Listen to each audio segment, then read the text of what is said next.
Shabbat Shalom. Our scripture reading for today is Psalms chapter 51, verses 1 through 3, and verses 7 and 10. Have mercy upon me, O Elohim, according to thy loving kindness, according unto the multitude of tender mercies. Blot out my transgressions. Wash me thoroughly from mine iniquity, and cleanse me from my sin. For I acknowledge my transgressions, and my sin is ever before me. Purge me with hyssop, and I shall be clean. Wash me, and I shall be whiter than snow. Create in me a clean heart, O Elohim, and renew a right spirit within me.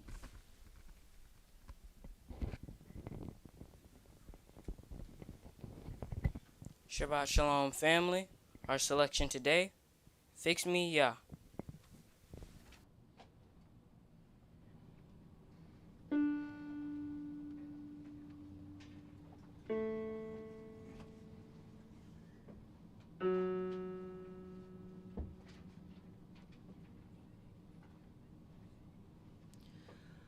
Oh,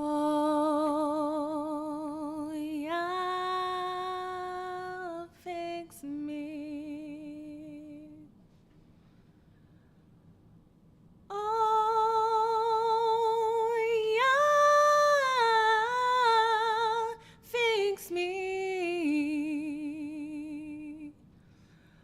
Oh, Yah, fix me. Please fix me. Yahshua, fix me.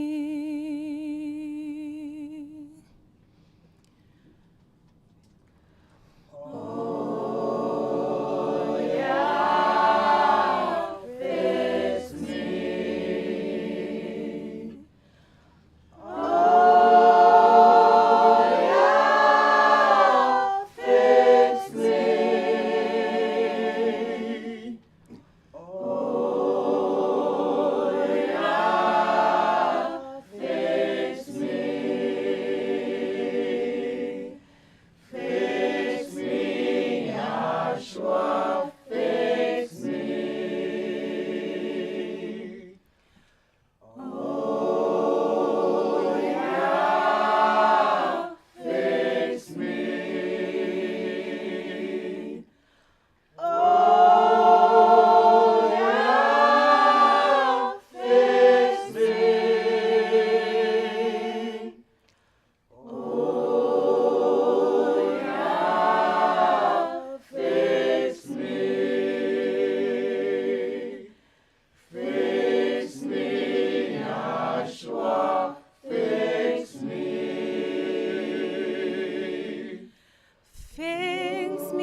Fix me for my journey home. Fix me, Yahshua, fix me. Fix me for the streets of Zion. Fix me, Yahshua, fix me. Oh, fix me. Oh, fix me. Oh, fix me. Fix me, Yahshua, fix me. Oh, fix me. Oh, fix me. Oh, fix me. Fix me, Yahshua, fix me. Fix me, Yahshua, fix me. Fix me, Yahshua, fix me.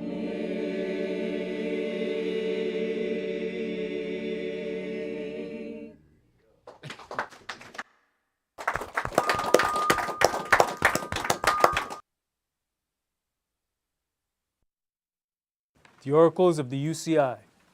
1 Peter chapter 4, verses 7 through 11.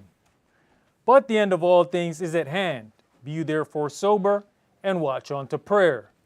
And above all things have fervent love among yourselves, for love shall cover the multitude of sins. Use hospitality one to another without grudging. As every man has received the gift, even so minister the same one to another, as good stewards of the manifold grace of Elohim. If any man speak, let him speak as the oracles of Elohim.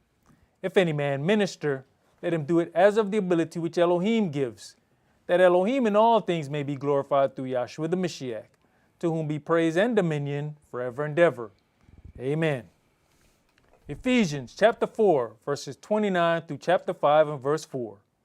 Let no corrupt communication proceed out of your mouth, but that which is good to the use of edifying, that it may minister grace unto the hearers. And grieve not the Holy Spirit of Elohim, whereby you're sealed until the day of redemption. Let all bitterness and wrath and anger and clamor and evil speaking be put away from you with all malice. And be you kind one to another, tender-hearted, forgiving one another, even as Elohim for Yahshua's sake has forgiven you. Be you therefore followers of Elohim, as their children, and walk in love, as the Mashiach also have loved us, and has given himself for us an offering and sacrifice to Elohim for a sweet-smelling savor.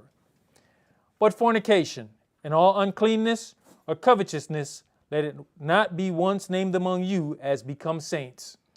Neither filthiness, nor foolish talking, nor jesting, which are not convenient, but rather given of thanks.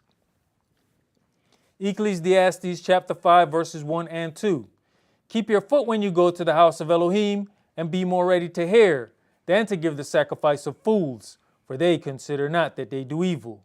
Be not rash with your mouth, and let not your heart be hasty to utter anything before Elohim. For Elohim is in heaven, and you upon earth, therefore let your words be few. Exodus chapter 23, verses 20 and 21.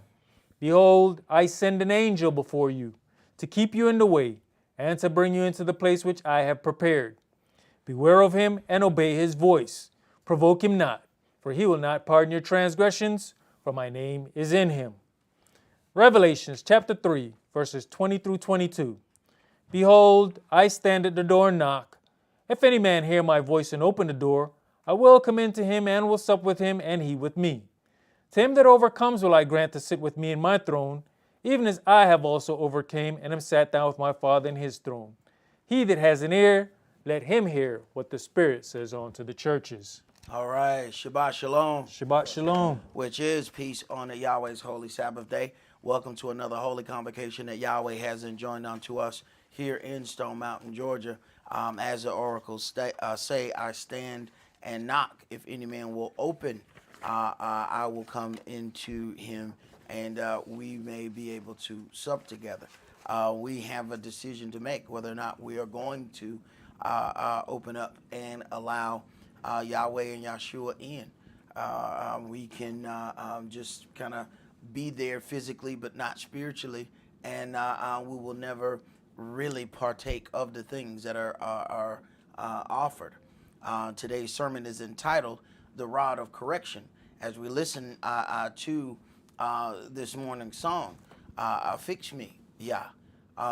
We have to understand that fixing us, we would like for it to be a real swift action. That he just allows some holy smoke to come through, and when the smoke leaves, we are all taken care of. When in actuality, it is going to be a process for all of those things to be taken care of with us. And in part of that fixing is the part of correction. And correction is the thing that we have the biggest issue with. There were some that will not be corrected by any. And if we have that situation where we will not be corrected by any, we are then making sure that we are facing judgment by indeed the highest. It is written, I counsel you to buy of me gold tried in the fire, that you may be rich, and white raiment, that you may be clothed, and that the shame of your nakedness do not appear. And anoint your eyes with eye salve, that you may see. As many as I love, I rebuke and chasten. Be zealous, therefore, and repent. Behold, I stand at the door and knock. If any man hear my voice and open the door, I will come in to him, and will sup with him, and he with me. To him that overcomes will I grant to sit with me in my throne, even as I also overcame and am set down with my Father in his throne. So there is some overcoming that even our God King High Priest had to deal with, and there is most definitely some overcoming that we're going to have to do as well. Let's begin today's sermon in 2 Samuel chapter 7. 2 Samuel chapter 7, and we're going to read verses 1 through 17.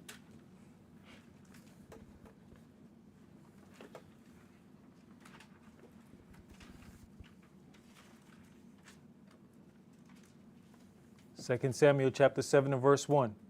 And it came to pass when the king sat in his house, and Yahweh had given him rest round about from all his enemies, that the king said unto Nathan the prophet, See now, I dwell in an house of cedar, but the ark of Elohim dwells within curtains. Now, the king could have been at a point where, you know what, I've had to go and do all this war, and I've had to go do all of these things, and now he sits down in his house. He could have said at this point, I'm done. Let me kick my feet up. Let me just enjoy the spoils of all of the work that I've done. Instead, he makes a whole nother job for himself. He finishes one job and makes another one. We have to sit, and really be honest with ourselves. Would you have done that? I mean, after years of a military campaign can be ugly. You got to deal with this. You got to deal with that. You got to go here. You got to go there. And now he has peace. And then turns around and immediately, as he's sitting in peace, makes a humongous job once again for himself. Now, the other part was Yahweh making sure that he had to do that. So he's already done that which was required of him, because a king has to fight Yahweh's battles. He's done that part. This part is extra credit. Go ahead. And Nathan said to the king, Go do all that is in your heart, for Yahweh is with you. And it came to pass that night that the word of Yahweh came unto Nathan, saying, Go and tell my servant David, Thus says Yahweh, Shall you build me an house for me to dwell in? Now, Nathan answered on his own accord. But that night, now Yahweh is giving him some deeper understanding.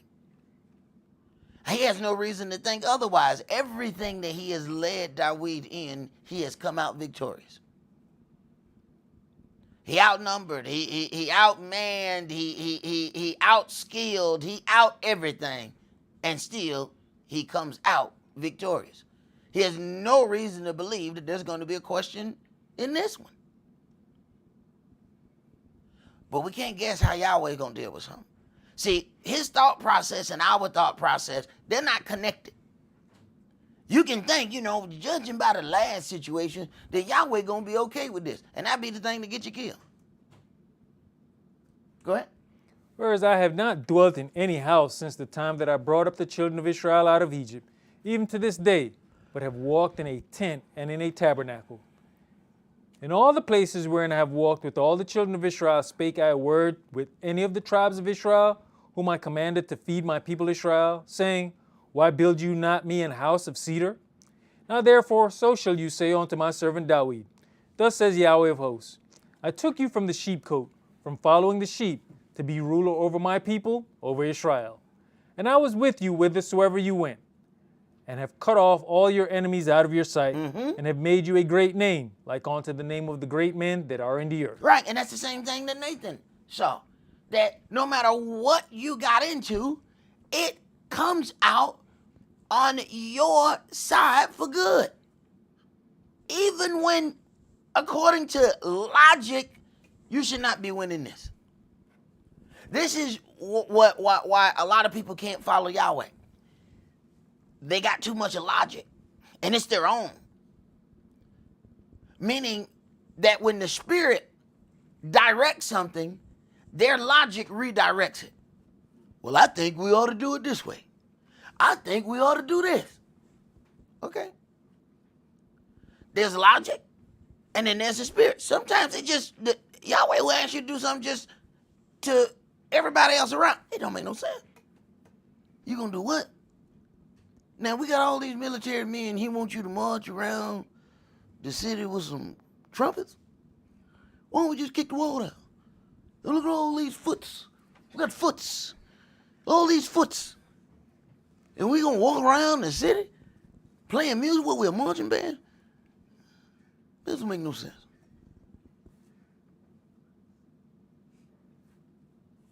Right. Logic. See? I'm smarter than the Spirit. Right. Go ahead. Brother, and even in the workforce, that's why I guess some of us end up in the field that we end up in, because we then learn to throw logic out the window. As being a technician, I'm sure they gave you something and they say, this is how you wire up, this is going how it's supposed to work. You get on a job site, you do all that, and it's like, this still isn't working. And you sit there and you ponder, and the Spirit say, why don't you just put this wire to that? And you put it there, and it works. It's like, but this defies the logic that they gave me. But what we end up saying, damn it works, I'm out. Right. But you know what? You find out that it was a controlled environment in the classroom. When you get out into the field, there's something else that wasn't in the classroom. So now once you go back and say, excuse me, professor, everything that you told me has worked. But I got out to this one place, and this had to happen. And the professor said, okay, so you did that and it worked? Let me ask you a question. Did they have an external generator in the back? Yeah. Oh, okay. Well, this is why you had to do that. Then you find out, it does make sense. But sometimes there's variables that you are not aware of. Now, does Yahweh have to make you aware of every variable before you become obedient? Then he's not going to use you long. He's not going to use you might as well keep your bags packed and just leave them by the door. Because he's not going to use you long. Because he's not going to tell you every variable that he's dealing with. You ain't on that kind of pay grade. Go ahead. 2 Samuel chapter 7 and verse 10. Moreover, I will appoint a place for my people Israel, and will plant them, that they may dwell in a place of their own, and move no more, neither shall the children of wickedness afflict them any more as before time. And as since the time that I commanded judges to be over my people Israel, and have caused you to rest from all your enemies, also Yahweh tells you that he will make you an house. And when your days be fulfilled, and you shall sleep with your fathers, I will set up your seed after you, which shall proceed out of your bowels, and I'll establish his kingdom. He shall build an house for my name, and I'll establish the throne of his kingdom forever. Now, Yahweh, even when Yahweh shows you favor, it still does not go outside of the rod of correction. He says, all right, you have done great. You have even thought about building me a house. I'm going to build you a house. But do understand something. Go ahead. I will be his father, and he shall be my son. If he commit lawlessness, I will chasten him with the rod of men. He's not going to go unpunished. The rod of correction does not go away from you just because I love you. Matter of fact, the rod of correction is on you stronger because I love you. See, he only disciplines his kids. He don't discipline Lucifer's kids. No. You let your daddy Lucifer deal with that. That ain't got nothing to do with me. Go ahead. And with the stripes of the children of men. But my mercy shall not depart away from him. My mercy will not depart from him. I'm still going to give him the rod of correction. But my mercy will not depart. Go ahead. As I took it from Saul, whom I put away before you. And your house and your kingdom shall be established forever before you. Your throne shall be established forever. According to all these words and according to all this vision, so did Nathan speak unto Dawid. Right. And even part of following the instruction of Yahweh, after Nathan has already said, you're going to build a house, he has to humble himself and go back and say, no, Yahweh said you're not. Can we humble ourselves enough to be corrected? He said one thing, and what he knew was the best in his heart of everything that he had previously seen until Yahweh started talking. And you have to understand that at any point, you deal with the best that you got to deal with until Yahweh started talking. Now, you got to deal with whatever change he just made and roll with it. Let's go to Hebrews chapter 12.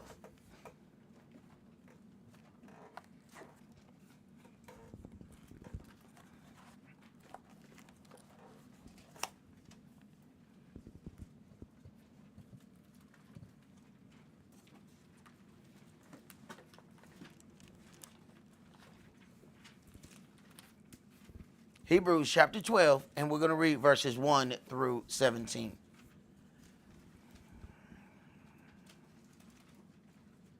Verse 1. Wherefore, seeing we also are compassed about with so great a cloud of witness, let us lay aside every weight, and the sin which does so easily beset us, and let us run with patience the race that is set before us, looking on to Yahshua, the author and finisher of our faith, who for the joy that was set before him endured the cross, despising the shame, and is set down at the right hand of the throne of Elohim. For consider him that endures such contradiction of sinners against himself, lest you be wearied and faint in your minds. Right. What was he talking about? Soon as we endure something, it's just unbearable. It's this, it's that. Neither one of us have been tortured. We swear we going through something. Who got put up on the stake? Our forefathers got hung, set on fire. Some of them burnt alive.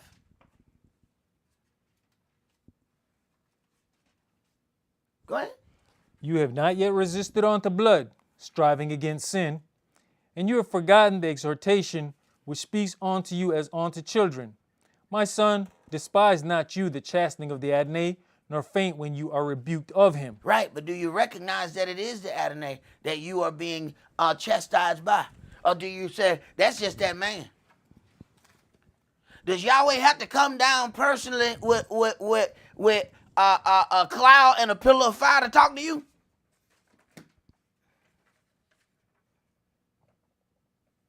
Go ahead. For whom the Adonai loves, he chasteneth, and scourges every son whom he receives. Right. So if you are not receiving this, whose son are you?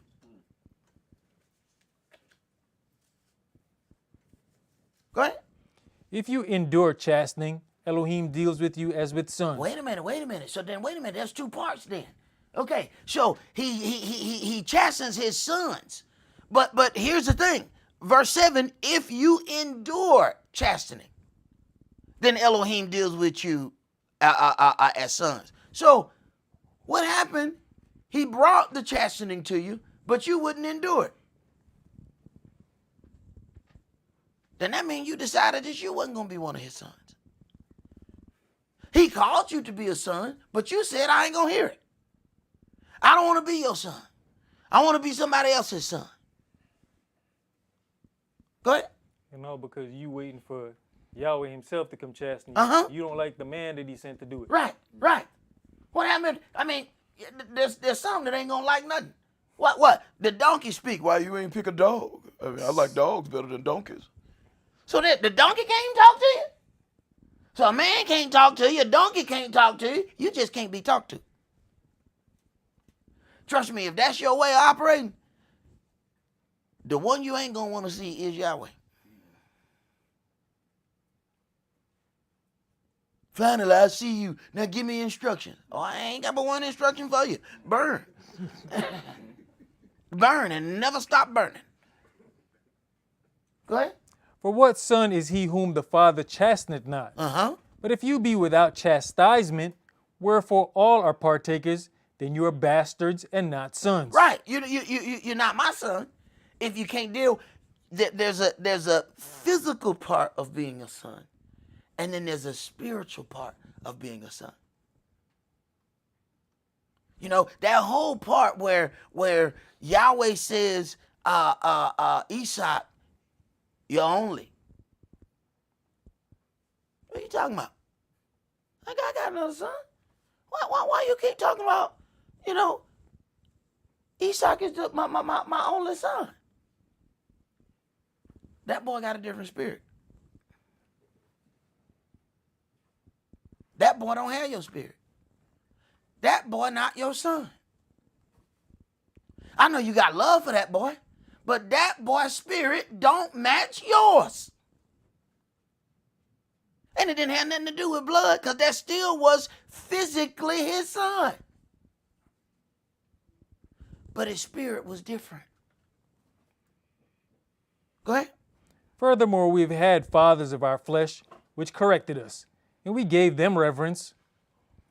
Shall we not much rather be in subjection unto the Father of spirits and live? For they verily for a few days chasten us after their own pleasure, but he for our profit, that we might be partakers of his holiness. Mm-hmm. Because his chastening gives us the opportunity to partake of his spirit. Go ahead. Now, no chastening for the present seems to be joyous, but grievous. Nevertheless, afterward it yieldeth the peaceable fruit of righteousness unto them which are exercised thereby. Right, but do we have the patience to wait on the peaceable fruit of righteousness that comes afterward? Or do we get stuck in the feeling of the moment? See, when them feelings kick in, it's all about how I feel right now, 2:00 on this Tuesday. All else means nothing. It's about how I feel right now. Are you willing to bet your salvation on how you feel right now? Have you considered that next week you might not feel the same? But what if you already sold your salvation? What if you already sold your birthright for that little pot of lentils? Because you swore you were going to die. But you didn't die. But now you done sold your birthright. You can't get it back just because now you got more groceries. Now you already sold it. You were supposed to endure. Go ahead. You know, in verse 11 it says, Now no chastening for the present seems to be joyous, but grievous. Nevertheless, afterward it yields the peaceable fruit of righteousness unto them which are exercised thereby. Mm-hmm. So Many people are going through it, Uh-huh. but how many are allowing themselves to work through the situation, exercise? Right. You working through the reason of why I was chastised, why this chastisement came upon me. There's some people that get the chastisement and be like, oh man, whatever, and keep on moving. Yeah. So they weren't exercised by it. So that peaceable fruit don't come to everybody. And you know what? That part can be confusing because some people go through it and they're being exercised. You don't know it. Other people being exercised because they telling you every part of what's happening. You may see it, brother, and he quiet. He being exercised. You just don't know it. Go ahead. Wherefore lift up the hands which hang down and the feeble knees, and make straight paths for your feet, lest that which is lame be turned out of the way, but let it rather be healed. Follow peace with all men and holiness, without which no man shall see the Adonai. Follow peace with all men. Without, you're not going to see Yahshua. I don't care how many Sabbath you come in here and keep. I don't care how many documentaries you do. Follow peace with men or you ain't going to see Yahshua. As it is written, how can you love Elohim and hate man, and man is the creation of Elohim in his image? Now, I'm not saying I hate you. I just hate everything that look like you. You know what I'm saying? But not you per se, Yahweh. No, you hate me too. You ain't got no choice but to hate me. I made this in my image. You hate it. You then hate me. It is impossible for you to love me because I see how much hatred you have for it. I looked at me and made it. You hate it.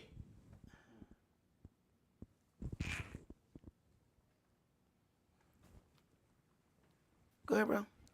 Looking diligently, lest any man fail of the grace of Elohim, lest any root of bitterness spring up trouble you, and thereby many be defiled. So a root of bitterness. See, a root is hidden. A root is in the earth.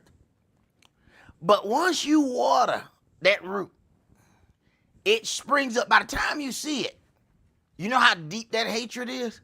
See, sometimes people will turn around and they open their mouth and they say something.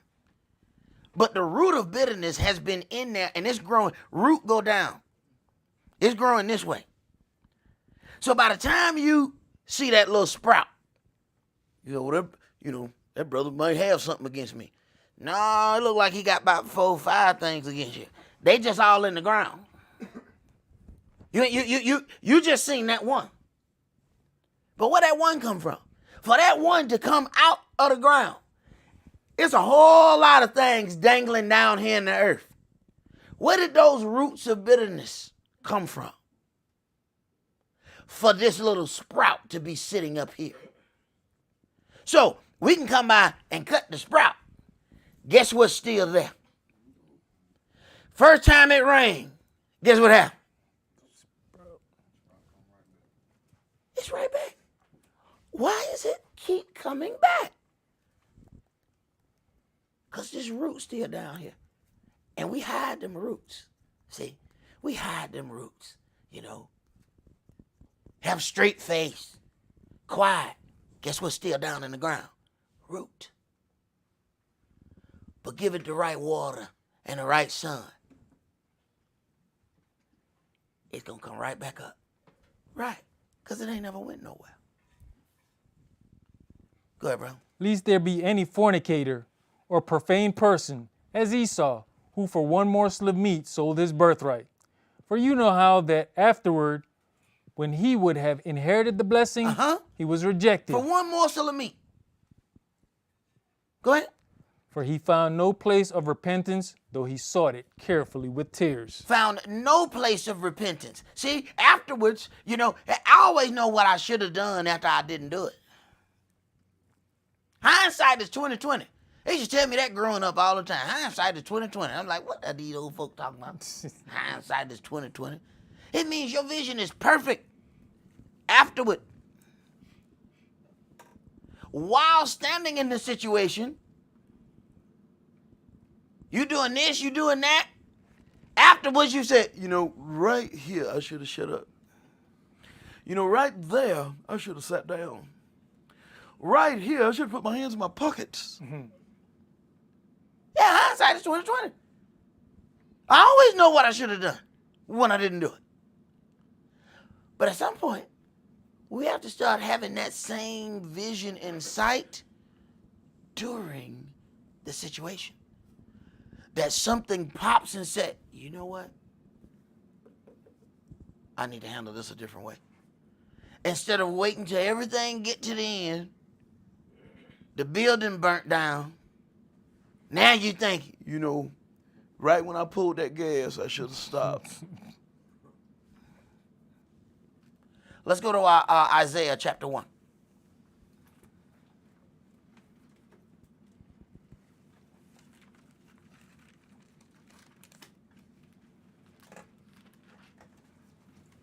Isaiah chapter 1, and we're going to start that at verse 1.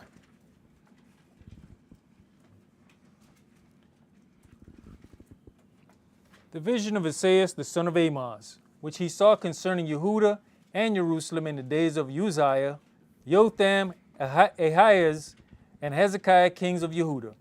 Hear, O heavens, and give ear, O earth, for Yahweh hath spoken. I have nourished and brought up children, and they have rebelled against me. So Yahweh has the same issue when he says, I created man in my image. He said, I got the same problem with my children that you have with yours. They have a hard time listening. I nourished and I brought them up. What that mean? I provided for them. I bought them clothes. I bought them food.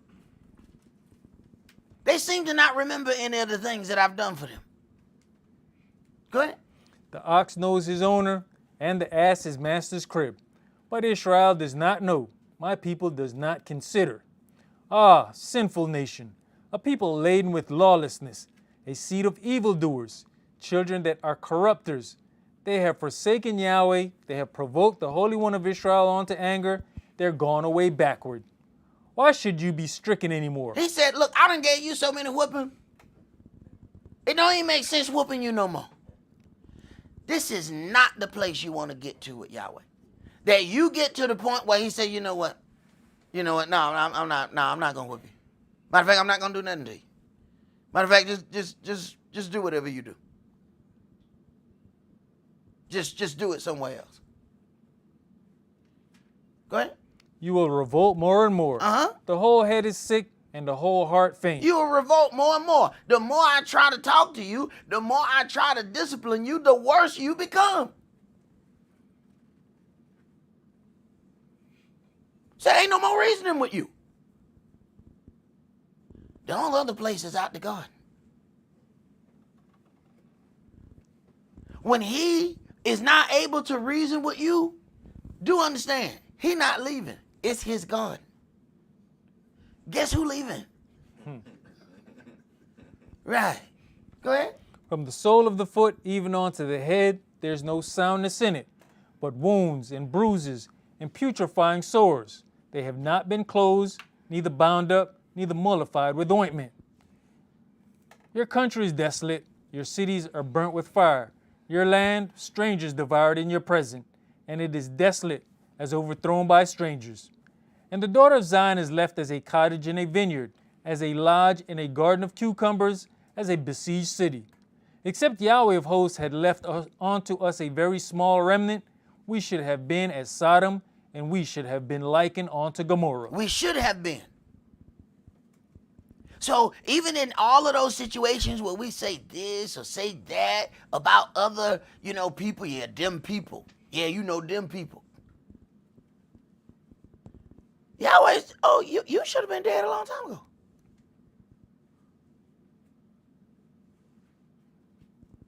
Go ahead. Priest, when you go back to verse 6 here, from the sole of the foot even onto the head, there is no soundness in it, but wounds and bruises and putrefying sores. That's the roots of bitterness. All the way deep in it, from the sole of the foot unto the head. And you can't see roots. This is the part that I need people to understand. You cannot see a root. It is buried. But you put a little water and sun to it, you're going to see that sprout. See, you think you're seeing the root. You ain't seeing the root. You're seeing the sprout. Go ahead. Verse 10. Hear the word of Yahweh, you rulers of Sodom. Give ear unto the law of our Elohim, you people of Gomorrah. So to what purpose is the multitude of your sacrifices unto me? Why bother serving me? Why exactly do you come here? Go ahead. Says Yahweh, I am full of the burnt offerings of rams and the fat of fed beasts, and I delight not in the blood of bullocks, or of lambs, or of he-goats. When you come to appear before me, who has required this at your hand to tread my courts? Bring no more vain oblations. Incense is an abomination unto me. What made the oblations vain? The way in which we brought them. Go ahead. The new moons and Sabbaths, the calling of assemblies, I cannot away with. It is lawlessness, even the solemn meeting. You can do a work wrong, and the work be so tarnished that you was better off not working at all. Yeah, Yahweh, I do it. No. Don't do it. Because you ain't getting a bit of credit for doing it. Stop. Go ahead. Your new moons and your appointed feasts my soul hates. They are trouble unto me. I am weary to bear them. And when you spread forth your hands, I will hide mine eyes from you. Yes, when you make many prayers, I will not hear. Your hands are full of blood. When you make many prayers, I'm not even hearing you talk. Go ahead. Wash you, make you clean. Put away the evil of your doings from before mine eyes. Cease to do evil. Learn to do well. Seek judgment. Relieve the oppressed. Judge the fatherless. Plead for the widow. Come now, and let us reason together, says Yahweh. Though your sins be as scarlet, they shall be as white as snow. Though they be red like crimson, they shall be as wool. If you be willing and obedient, you shall eat the good of the land. But if you refuse and rebel, you shall be devoured with the sword, for the mouth of Yahweh hath spoken it. How is the faithful city become an harlot? It was full of judgment, righteousness lodged in it, but now murderers. How did this come about? Then there's a lack of judgment. See, we don't consider that the rod of correction that is between us and Yahweh also has to be between us and our offspring, us and the situations that we are directing. That rod of correction has to be there. Go ahead. Your silver is become dross, your wine mixed with water. Your princes are rebellious and companions of thieves. Everyone loves gifts and follows after rewards. They judge not the fatherless, neither does the cause of the widow come unto them. Therefore says the Adonai, Yahweh of hosts, the mighty one of Israel, I will ease me of mine adversaries and avenge me of mine enemies. And I'll turn my hand upon you and purely purge away your dross and take away all your tin. And I'll restore your judges as at the first, and your counselors as at the beginning. Afterward, you shall be called the city of righteousness, the faithful city. Zion shall be redeemed with judgment, and her converts with righteousness. And the destruction of the transgressors and of the sinners shall be together, and they that forsake Yahweh shall be consumed. For they shall be ashamed of the oaks which they have desired, and you shall be confounded for the gardens that you have chosen. For you shall be as an oak whose leaf fades, and as a garden that has no water. And the strong shall be as tow, and the maker of it as a spark, and they shall both burn together, and none shall quench them. And none shall quench them. Let's go to chapter 43.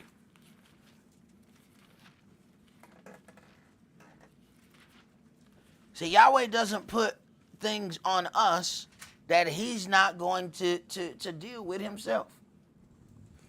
See, sometimes it's a very uncomfortable situation to deal with certain things. But Yahweh doesn't shy away from it. He deals with those things as well. So how can we go to Yahweh and say, well, I didn't want to deal with such and such because I didn't want to be in an uncomfortable situation. He said, you put me in an uncomfortable situation all the Isaiah chapter 43, and let's start that at verse 1. But now thus says Yahweh that created you, O Jacob, and he that formed you, O Israel. Fear not, for I have redeemed you. I have called you by your name. You are mine. Right. So you understand the father-son relationship that he's dealing with here. Go ahead. When you pass through the waters, I'll be with you, and through the rivers, they shall not overflow you. When you walk through the fire, you shall not be burnt, Not if, but when. Go ahead. neither shall the flame kindle upon you. For I am Yahweh your El, the Holy One of Israel, your Savior. I gave Egypt for your ransom, Ethiopia and Seba for you. Since you was precious in my sight, you have been honorable, and I have loved you. Therefore will I give men for you and people for your life. Right. These situations happen to us all the time, where somebody else loses their salvation so you can have yours. You don't understand how precious that is. Go ahead. Fear not, for I am with you. I'll bring your seed from the east and gather you from the west. Right. Yahweh says that he's going to do this for the children of Israel. So whenever somebody tells you that the children of Israel came out of one country, you have so many scriptural references to say that can't be possible. Go ahead. I will say to the north, give up, and to the south, keep not back. Bring my sons from far. My sons from far. Yahweh acknowledges that the children of Israel will be, at this point, and have been in the present, scattered all over the globe. So he's going to have to go to all those places to go retrieve the children of Israel. Not one place. But here it is. We are afraid to stand on that and proclaim it.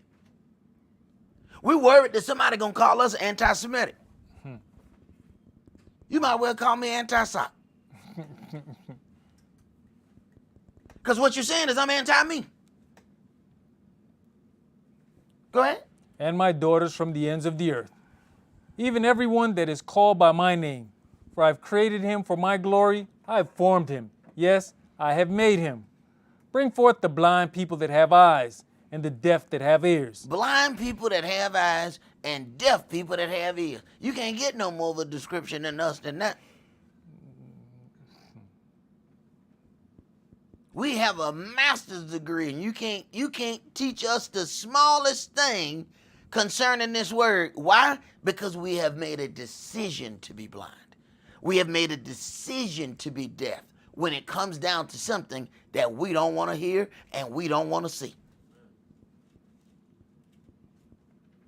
Go ahead. Let all the nations be gathered together, and let the people be assembled. Who among them can declare this, and show us former things? Let them bring forth their witnesses, that they may be justified, or let them hear and say, it is truth. You are my witnesses, says Yahweh, and my servant whom I have chosen, that you may know and believe me, and understand that I am he. Before me there was no El formed, neither shall there be after me. I, even I, am Yahweh, and beside me there is no Savior. I have declared and have saved, and I have showed, when there was no strange God among you. Wherefore you are my witnesses, says Yahweh, that I am Elohim. If we are his witnesses that he is Elohim, you have to ask yourself, what kind of witness are you? You know, because a bad witness can ruin the case. They say, all right, you go get on the stand and you gonna testify, you know what I'm saying, that you know, your brother here is a good dude. And you get on the stand and tell him everything bad your brother has done. Tell us how good your brother is. Well, I mean, he stole all my money. You know, that one time I had old cutlass, and I went in the house. I came back, and my cutlass it cut out. It cut out. Now I looked and I seen when it was my brother head. It was just driving right down the street. He stole my car. Then he wrecked it. You think that your brother just got a favorable view in the eyes of the court? So when Yahweh said we are his witnesses, and when we perform our deeds out in the world, what kind of witness are we being for him? So when they say, oh, you mean that's one of Yahweh's people? You talking about one of them right there? You talking about them right there? Huh. Go ahead. Yes, before the day was, I am he, and there's none that can deliver out of my hand. I will work, and who shall let it? Thus says Yahweh, your Redeemer, the Holy One of Israel.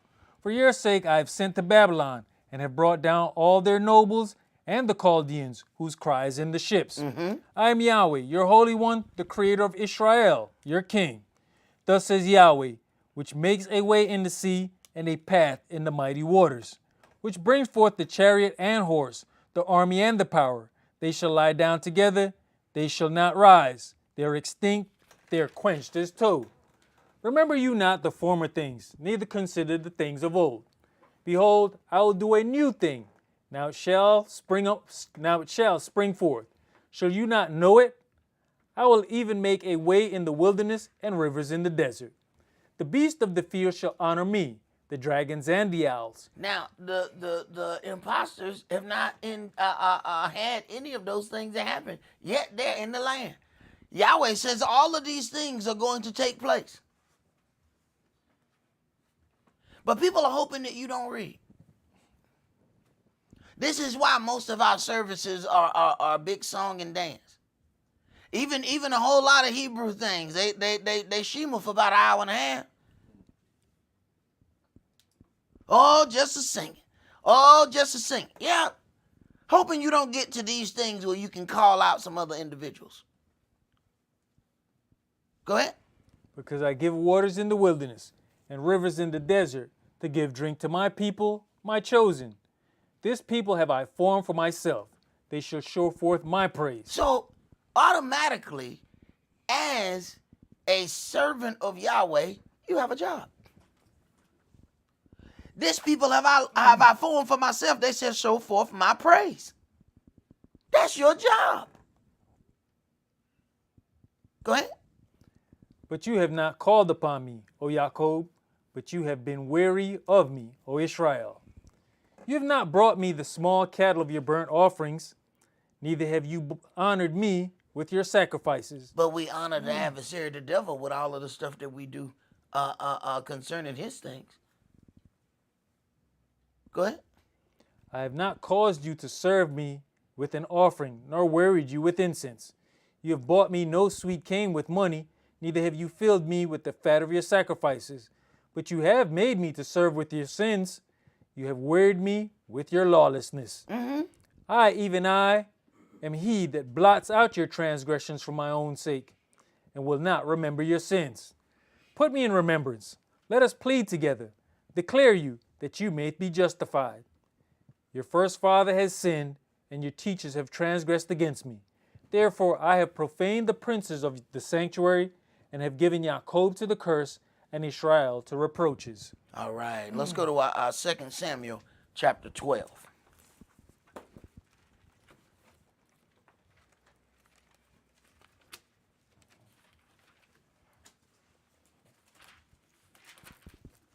So after we look at how Yahweh deals with the nation, it's time to look at some individual situations.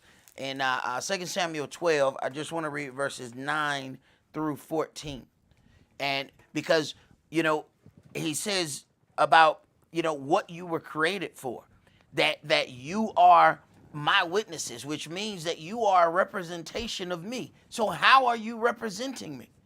See, we all have our own private situations where we know we have failed. But guess what? Don't nobody know that but you and Yahweh. Then there's those things that we did that other people get to hold against Yahweh. Now we're in a different ball game.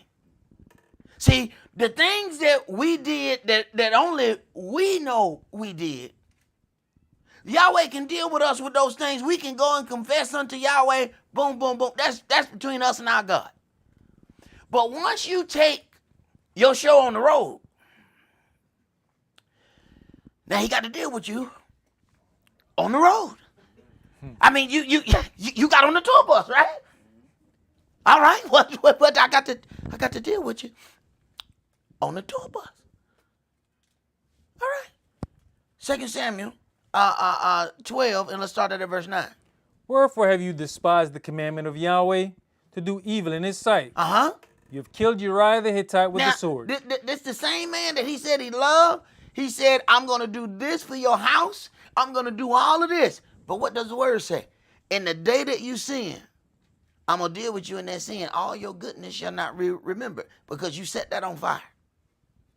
Go ahead. And have taken his wife to be your wife. Uh-huh. And have slain him with the sword of the children of Ammon. Uh-huh. Now therefore the sword shall never depart from your house, because you have despised me, and have taken the wife of Uriah the Hittite to be your wife. Uh-huh. Thus says Yahweh, behold, I'll raise up evil against you out of your own house, and I'll take your wives before your eyes, and give them unto your neighbor, and he shall lie with your wives in the sight of this sun. Never before has any kind of judgment ever been offered in this book. And I don't think any other has ever been offered again.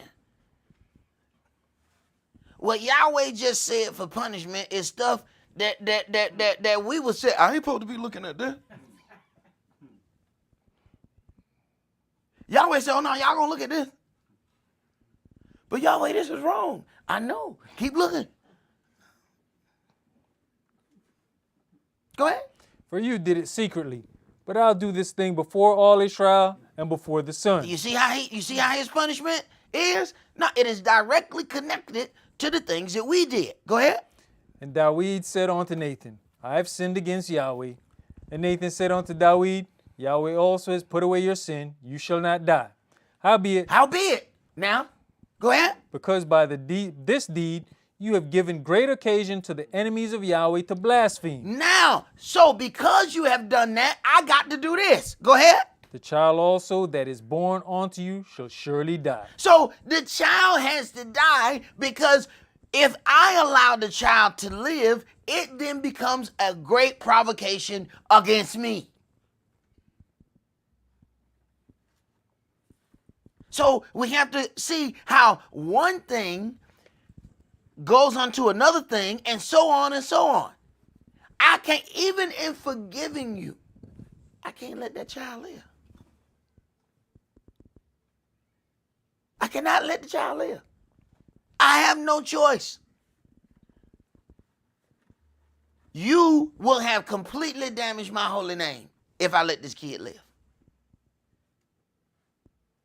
We don't really consider those things. Let's go to Proverbs chapter 13. Because, see, now we start to see how the deeds of the son starts affecting the outlook as to how the parents are dealt with. What did Yahweh just... I can't let this child live, or it's a great provocation against me. What is he saying? If you my son and I let you do this, how are they going to look at me as a daddy? You are directly impacting how I look. Why you think in the country the first thing they ask you, hey, who boy is you?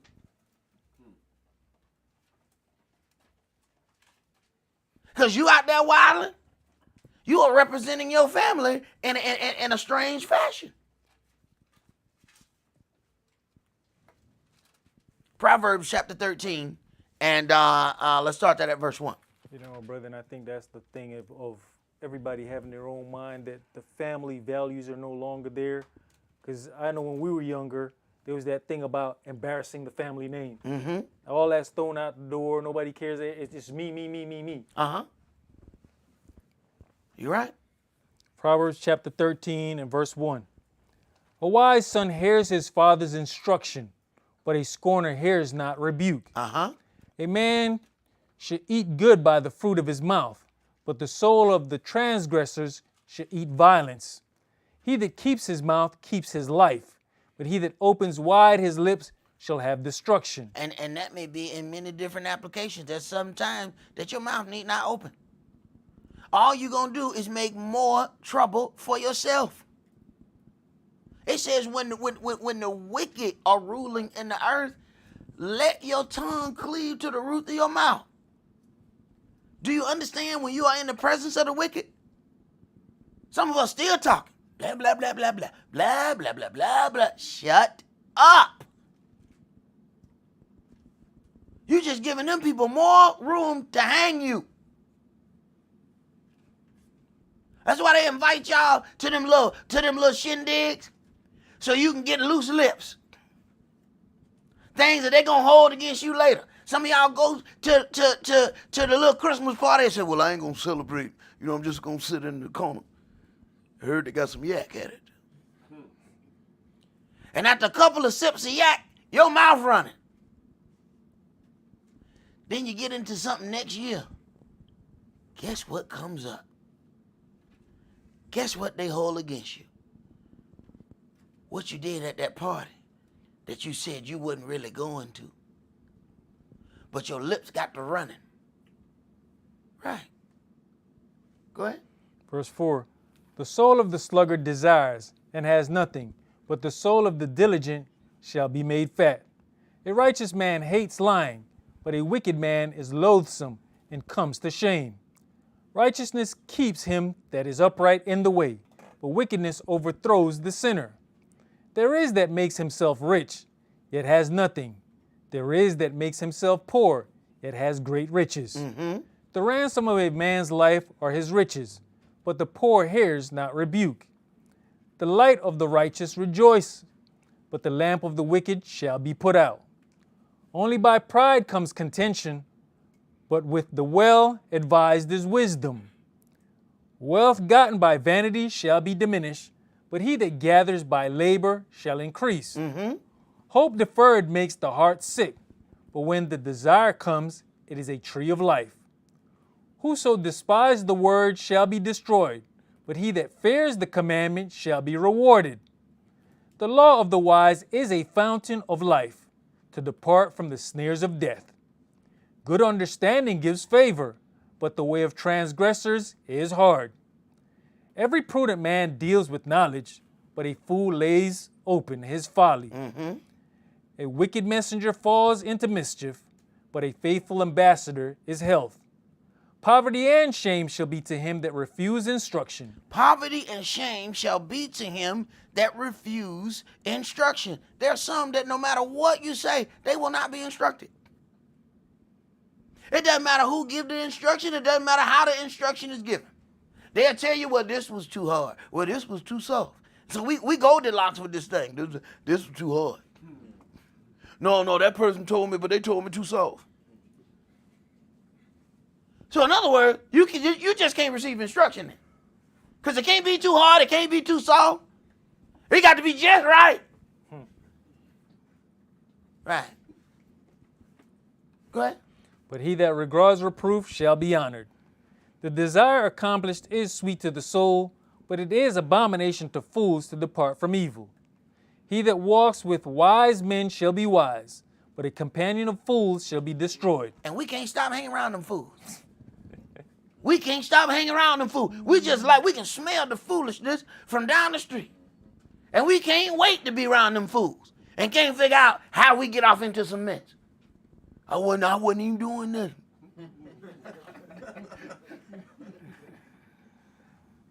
Go ahead. You know, what's interesting is how the statement reads, he that walks with wise men shall be wise. Not talking with the wise men, just walking with the wise men. So that means you walking and you picking up stuff as you going. Exactly. That also means that when you with the fools, you also picking up stuff as you going. Oh, that's how you do that. Oh, yeah, that's good evil right there. Yeah. Can't wait to try that later. Yeah, you picking up stuff. You picking up stuff you didn't even know you picking up.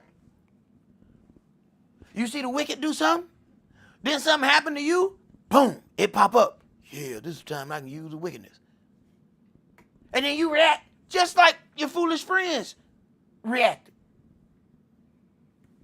You ever see a kid when they learn a new cuss word?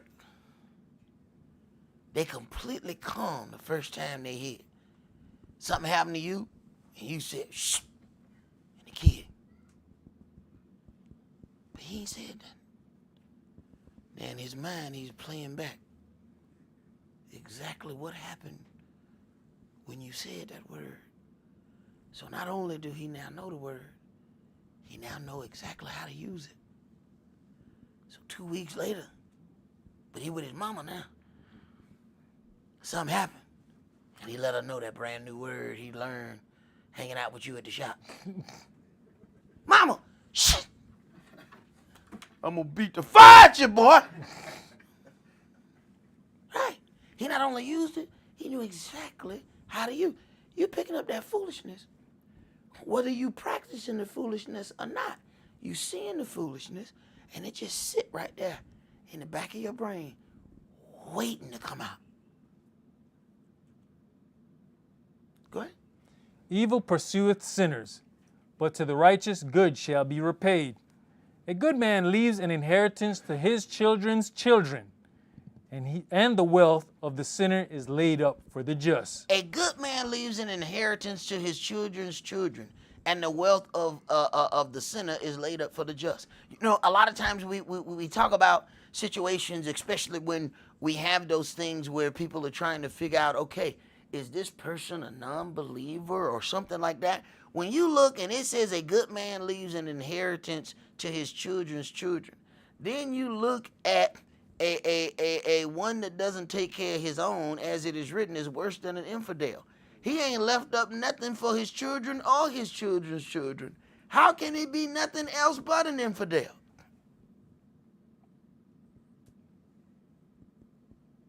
Go ahead. Much food is in the tillage of the poor, but there is that is destroyed for want of judgment. He that spares his rod hates his son. He that spares his rod hates his son.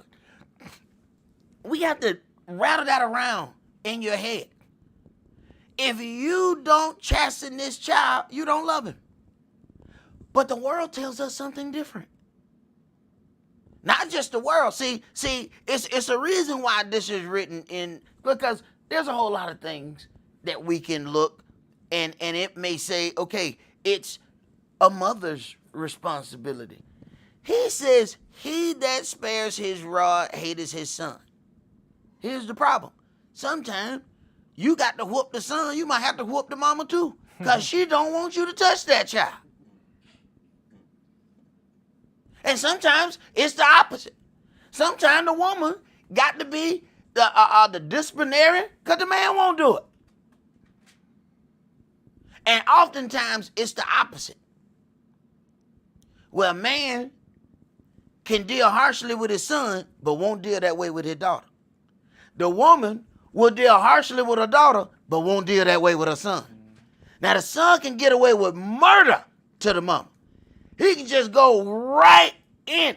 She can be making a pot of stew. He can go in there and put his dig up some dirt from his shoe and just dump the whole shoe in the pot. Just, baby, that's okay. I'll make another pot. That little girl do it, she'll darn near kill the little girl. And then the man, the opposite. He'll be in the neck of the little boy.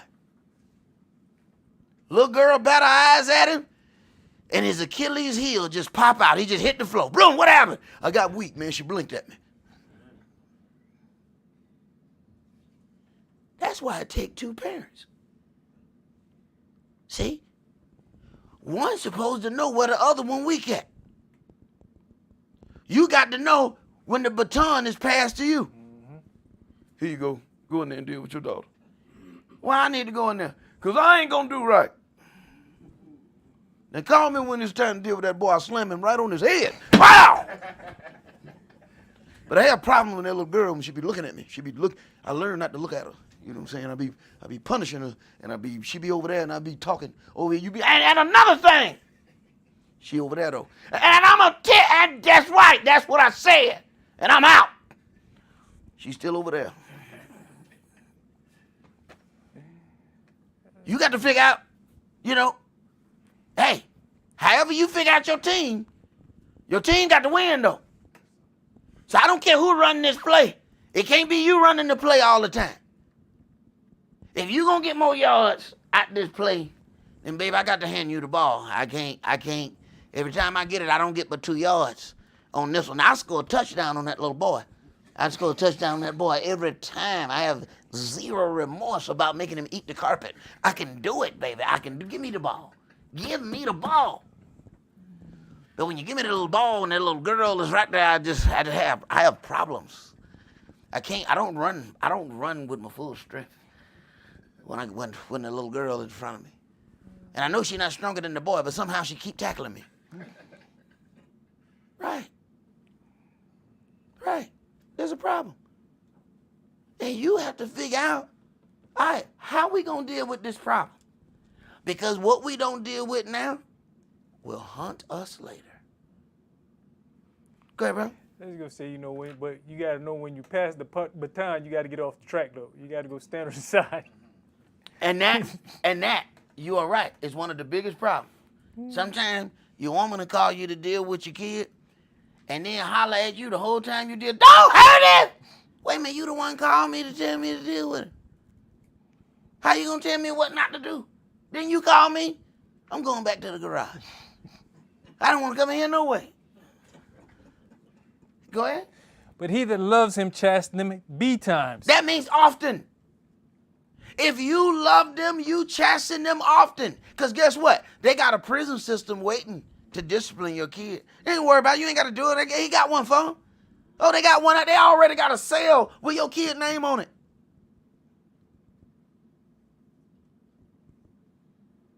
That whole school to prison pipeline is real. They said, we getting a certain amount of these right here for our prison. They already got a percentage of how many of us are going directly from school to prison. And depending on what school, they know which percentages are higher in certain schools.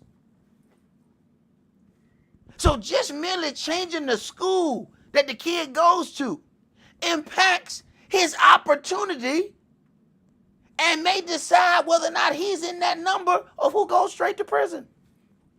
Why? Because they're surrounded by certain things. And ain't but so many of them gonna survive this. Ain't but so many of them gonna make it out of this. Some of the schools you go to them, they look like prisons. So the kid is already conditioned. When he hit prison, he'll be like, you know what? Man, this look like Johnson High. This look just like Johnson High. You know what, man? I feel like I was born to be here. You were. You was groomed. You'd be surprised how many of them schools look just like prisons. What are they trying to do?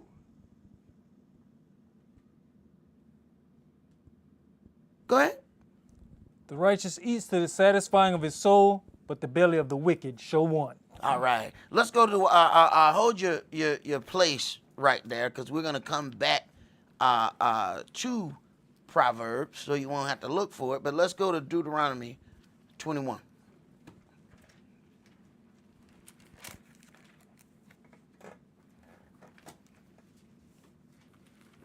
See, these are the emotions that we put Yahweh through. Deuteronomy chapter 21, and we're going to read verses 18 through 21. If a man have a stubborn and rebellious son, which will not obey the voice of his father or the voice of his mother, and that, when they have chastened him, will not hearken unto them. Okay, so the equation says that this child is stubborn and rebellious and will not obey the voice of his father or the voice of his mother. That means that they have already told him to do something. All right? Both. And when they have chastened him, Yahweh is expecting that you have already chastened him.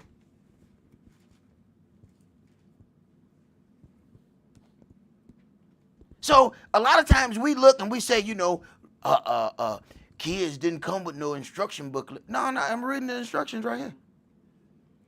You shall whoop him often. He's read the instructions.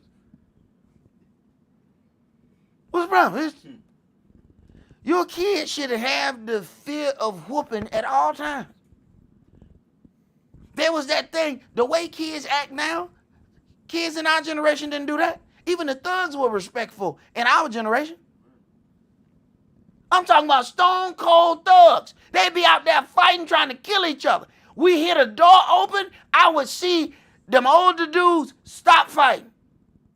Hello, Miss Rosemary. What y'all doing out here? Nothing. Eyes swole, bloody lip. They stopped fighting. They just heard the door open and stop. And these straight thugs. This is a different generation here. It says, when you have chastened him, he will not hearken unto them. We have a generation that don't want to chasten the kid at all. So what are you setting the child up for? Prison. So if you don't want to chasten him, make sure you send him to all kind of martial arts classes. He gonna need those in prison. Go ahead. Then shall his father and his mother lay hold on him, and bring him out to the elders of his city, and unto the gate of this place. And they shall say unto the elders of his city, this our son is stubborn and rebellious. He will not obey our voice. He is a glutton and a drunkard. Right. But he didn't start out as a glutton and a drunkard. He just started out as a little disobedient little kid. How did he get to be a glutton and a drunkard? See? Because he didn't listen to anything. Once he learned that he don't have to respect you, he didn't respect you in any other thing either. I've seen folks where the kids get to hit the parents.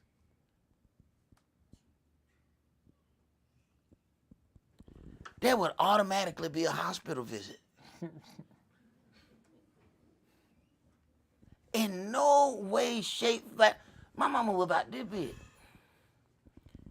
Put your hands on her. There's like, you think the Matrix and that levitation thing was, boy, stop. Are you kidding me? But what kids are allowed to do now, and we can't understand how the generations are getting worse and worse and worse. It wasn't even thought of that you would even think about putting your hands on your parents. You put your hands on your mama, your uncle will come down there and beat the hell out of you. Boy, you crazy. What is wrong with you? But this is a different generation. But how did they get to be that way? The ones who we give the most stuff are the ones who disrespect us the most. The ones who we gave the most. Take them kids that you didn't get nothing to, them the ones who respect you. You get all them kids, you done bought them this, you done bought them that. You took them here, you took them there. And they give you their tail to kiss. And you think you helping them, you hurting them. Had an old man try to tell me that. You're doing too much. Go ahead. And all the men of his city shall stone him with stones, that he die. So shall you put evil away from among you, and all Israel shall hear and fear. Right, but do we have the guts to do that? See?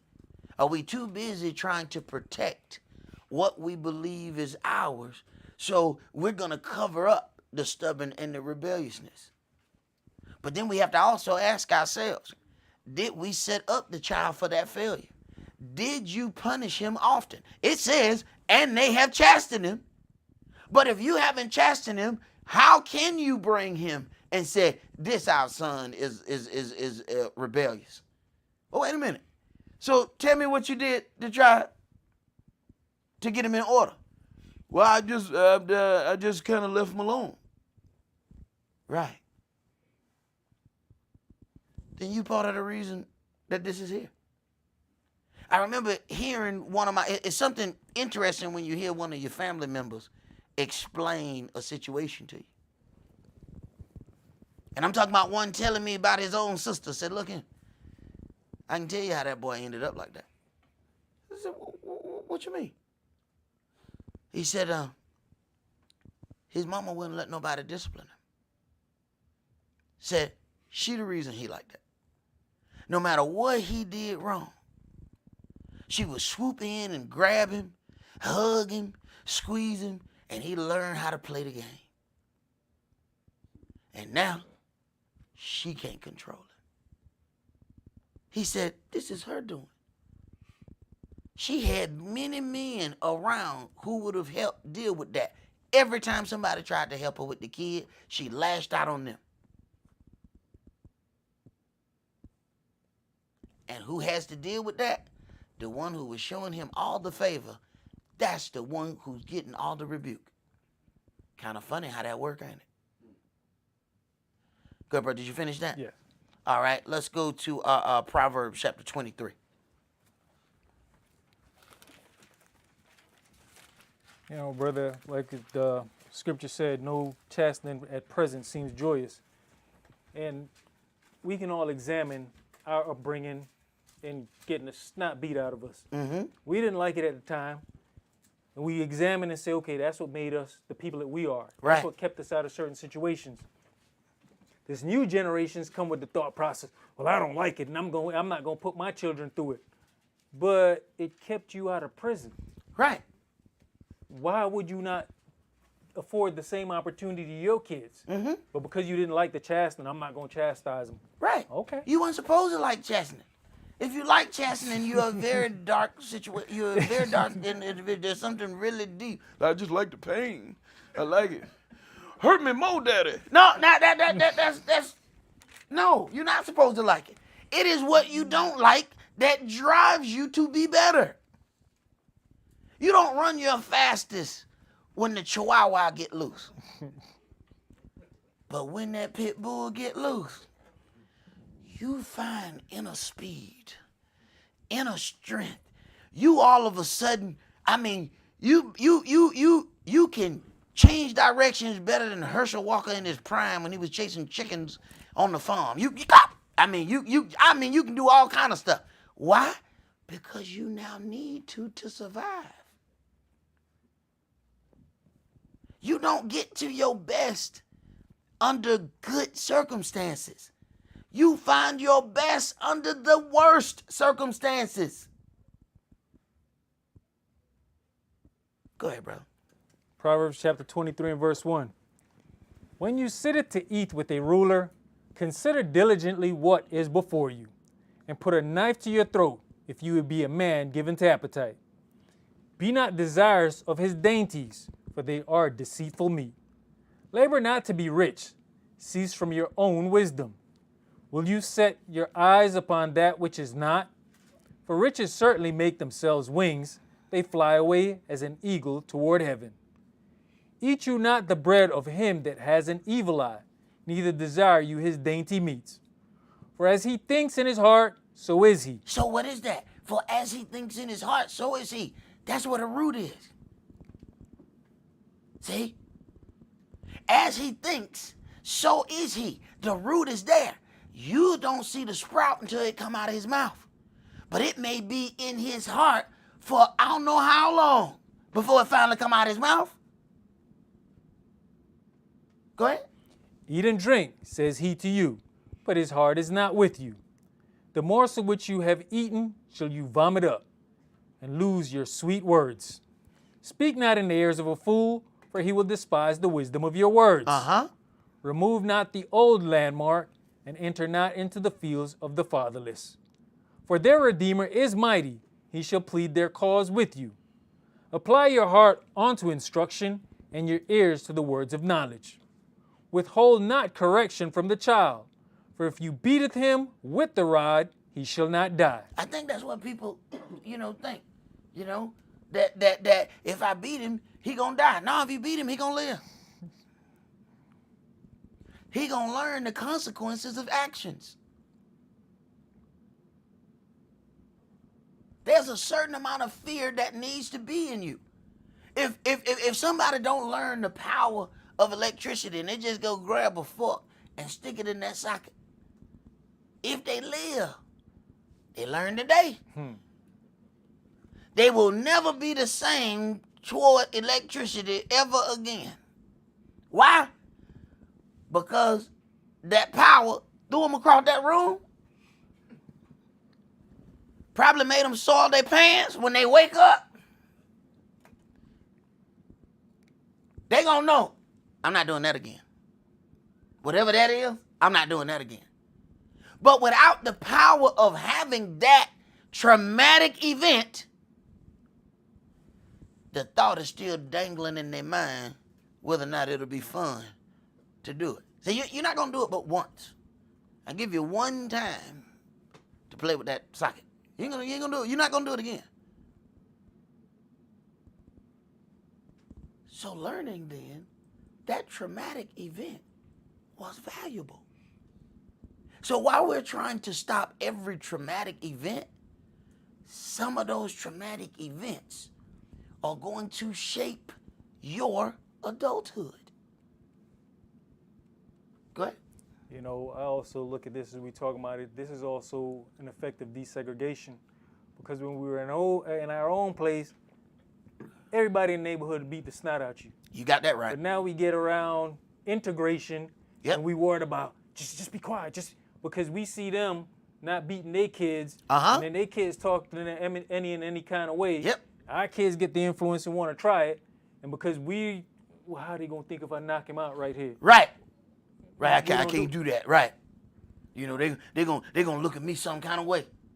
Hey man, take it from a man who's had family services come in. You can beat your children, okay?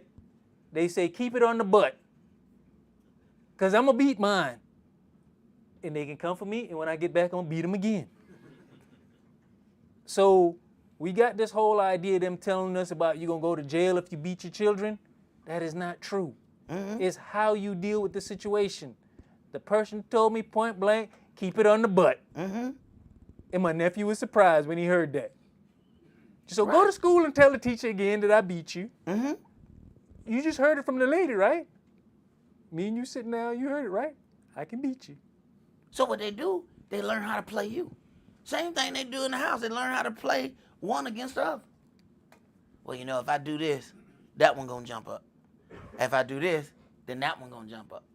So the kids is then raising the parents in the way that they should go. There's something severely backwards about that situation. Who's raising who? You finish that, Verse brother? 14. You shall beat him with the rod and shall deliver his soul from hell. If you beat him with the rod, you shall deliver his soul from hell.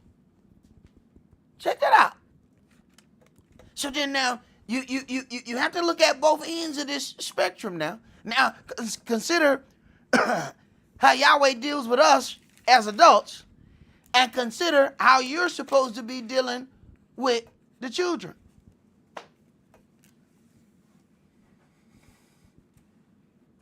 So, what was not done with us as children, we suffer for as adults. So then consider what it is you are providing for this child by not doing certain things. They're going to suffer for that later.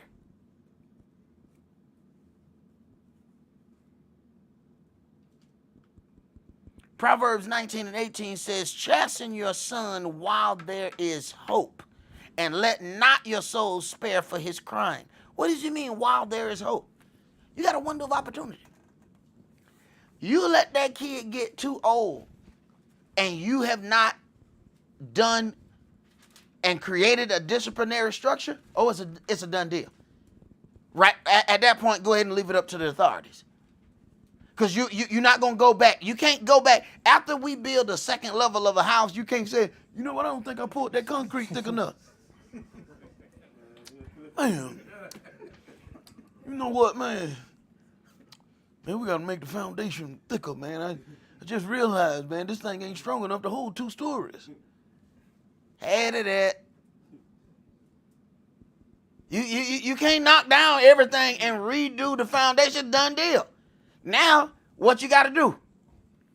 We can only have a 1-story building. So what happened? You just limited the growth of that kid. What was supposed to hold 2 stories, what was supposed to hold 2 levels, you didn't pour the foundation thick enough. They can only hold 1. So when the kid hit the glass ceiling, know that it's your fault. You did this. Because his foundation ain't thick enough to hold no weight.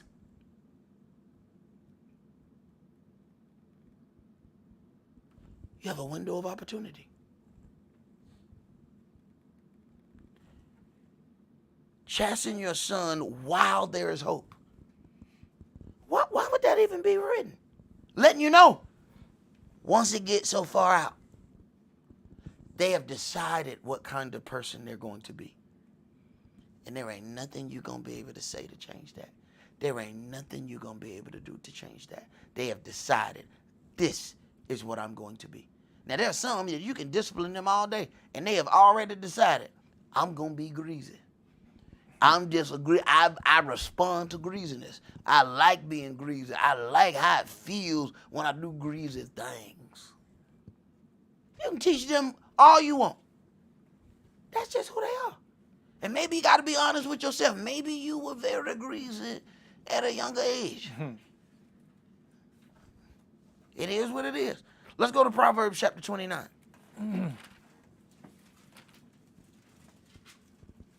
But it's important that we deal with these things because Israel began as a family and then grew into a nation. We keep thinking that we're going to achieve all of this nation, building, that we're going to have all this nation stuff. We're going to do all that, and we think that we can do that without being a family. It's not possible. A nation is just a bunch of families put together. And if we can't be family, we are not going to be a nation. And in families, things happen. You don't always like your family. You ain't always on good terms with family. But you learn the various attributes of certain family members. You know some who you can count on. You know others you ain't never gonna be able to. You know not to even call them. Come on, you got John's number. No, I got James' number. Ain't no need of calling James. And you can have his number, he's not gonna come through. You learn who is who. We have to do that same thing in our spiritual family.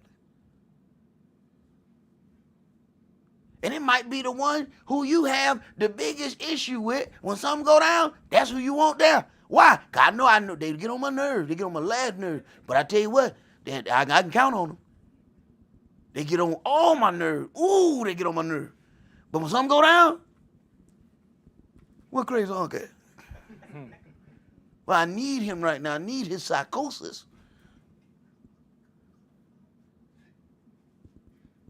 You got to know. Go ahead, bro. He that being often reproved hardeneth his neck shall suddenly be destroyed, and that without remedy. He that being often reproved hardening his neck. I don't want to be corrected no more. Go ahead. When the righteous are in authority, the people rejoice. But when the wicked beareth rule, the people mourn. Whoso loves wisdom rejoiceth his father. But he that keeps company with harlots spendeth his substance. The king by judgment established the land, but he that received gifts overthrows it. A man that flattereth his neighbor spreads a net for his feet. In the transgression of an evil man there is a snare, but the righteous does sing and rejoice. The righteous considers the cause of the poor, but the wicked regard not to know it. Scornful men bring a city into a snare, but wise men turn away wrath. Wise men turn away wrath. They don't try to bring it out. A wise man turns away wrath. Not saying that they scared of wrath. See, the wise man may have 48 slugs on him. He ain't turning away wrath because he's scared of it. He's trying to turn away wrath to keep peace.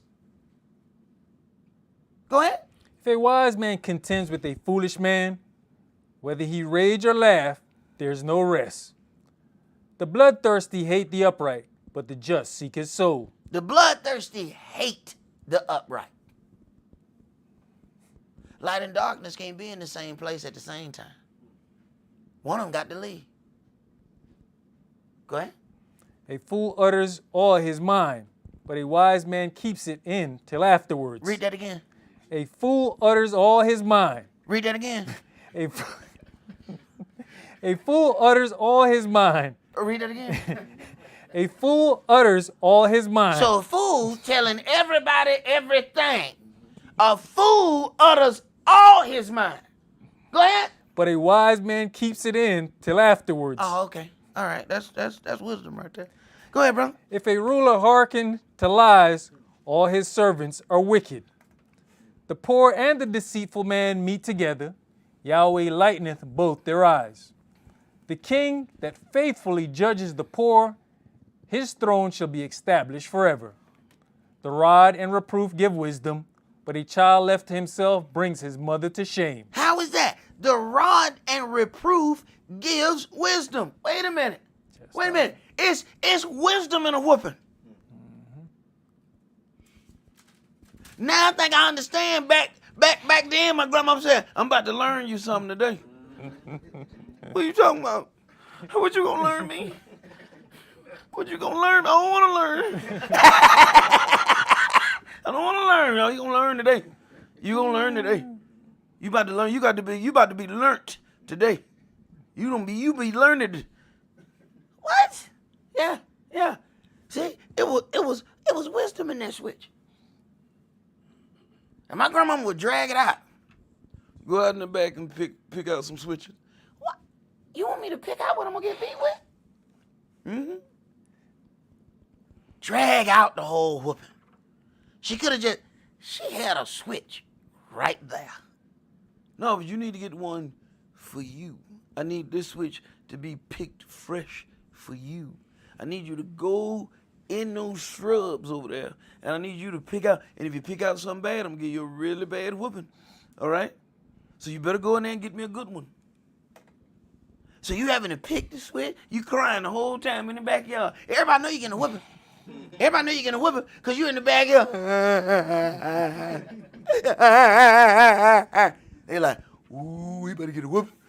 He better get a whooping. How you know he better get a whooping? Because he picking switches and he crying. He better get a whooping. He's gonna get a whooping. And then you got to examine the switch. She get make sure it's longer than your arm. Hey, all that is part of the punishment. All that.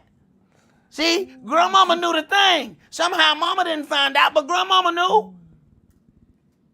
She make you pick what she already got. See, this is your switch. See, I need you to become one with the switch. This is yours. Then she pick every little thing off of it, slow as hell. Then she can just grab a hand and just pull down there and pull all of them off at one time. But no, that'll be too easy for you. So you just pick off one while she talking to you. Now, you understand what you did, right? You know why I gotta do this, right? When the hell are you gonna be done picking all these things over here? He's dragging this thing out. Because she needs for it to be traumatic. Because traumatic things help your wisdom formulate. If you are not traumatized, the message don't stick. I need for you to be traumatized in this one. I need for the next time you think about it, if you dream about it, I want you to wake up and scream. She understood. It wasn't just about whooping the kid. It's about teaching the kid the difference between right and wrong, light and darkness, good and evil. If you don't do those things, he does not learn the difference.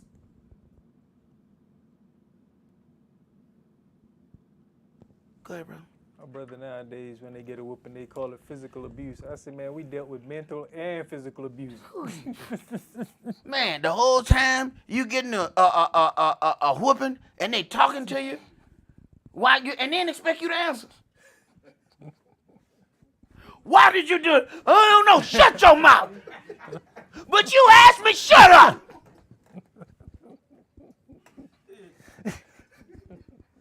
But we learned.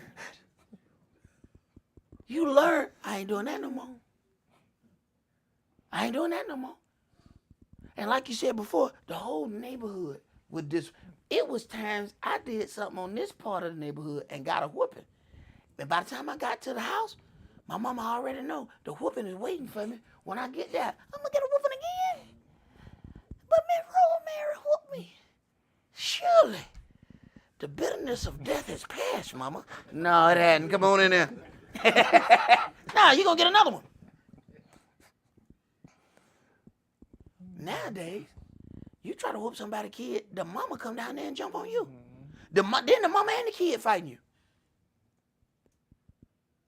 That's a different generation.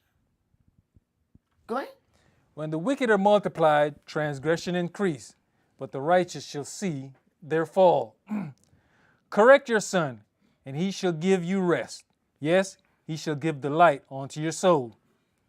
Where there is no vision, the people perish, but he that keeps the law, happy is he. Now, how is he going to learn about the law if he hadn't even learned the law of your house? How you supposed to learn the law of Yahweh and he ain't learned that there's any law in your house? Go ahead. A servant will not be corrected by words, for though he understand, he will not answer. Seeth you a man that is hasty in his words? There is more hope of a fool than of him. He that delicately brings up his servant from a child shall have him become his son at the length. An angry man stirs up strife, and a furious man aboundeth in transgression. A man's pride shall bring him low, but honor shall uphold the humble in spirit. Whoso is partner with a thief hateth his own soul. He hears cursing and bewrayeth it not.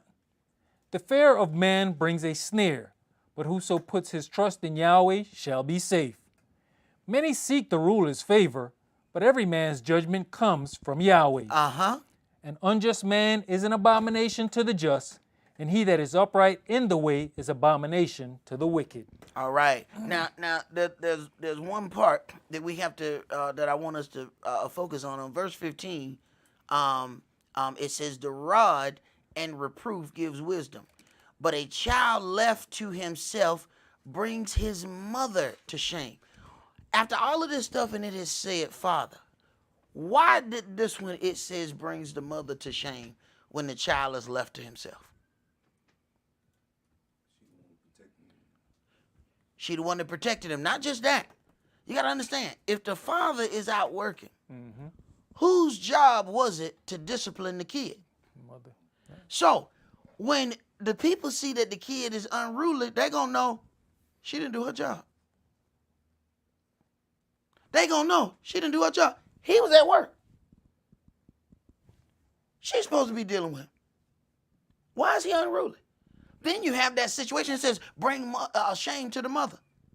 Eventually, nobody's going to want to keep that kid. Because they're going to no, it's hard keeping your kid. So you learn when people bring their kids over, first thing whoa, is your kid potty trained? Wait a minute, it's been a while since I changed. Hold on now, let's sit down, let's talk. I need to know what all I'm getting into. And the more disobedient the kid is, the less work the parents can actually get done. You find a situation where people, well, I couldn't do this and I couldn't do that. Why? Because the kid wouldn't behave.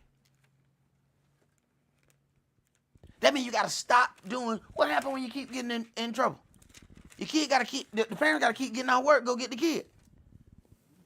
My mama, being in high school, she had stacked it up a lot of PTO.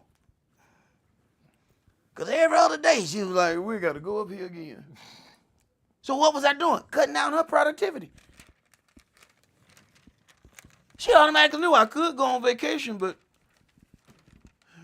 I got to say it, PTO. Because in any minute I got to get off work. I got to go get this boy. Same thing happened in the word. We supposed to have this. Why this ain't done on time? Because your kids won't act right. See, this is how you learn the difference between a cat and a dog. You can't train no cat. Cat do whatever it want to do when it want to do it. And make you think that it's doing you a favor by letting you pet it. When you get a dog and you get it trained, I seen a video where it's 3 or 4 pit bulls. The lady walk in, shakes the food thing. Everybody runs. All 4 of these doggone dogs run in, all sit down. She distributes all the food. None of them touch the food. She steps back out of the gate. They all sitting there at attention. She said, now go. And all of them eat out of their bowl only when she says go. And people say, well, you know, something that powerful you can't train. Something that powerful you need to train. The more powerful something that you have, the more training it needs to have. Because if you got something powerful that you can't control, you dead.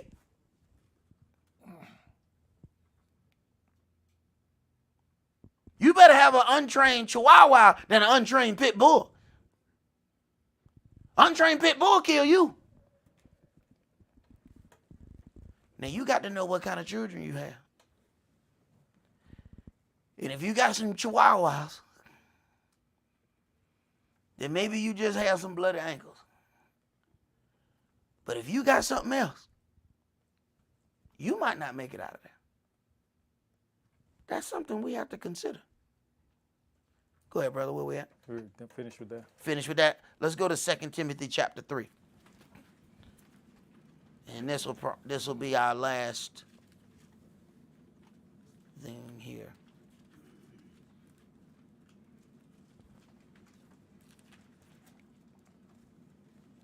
Second Timothy chapter 3. And we're going to read verses 1 through 17.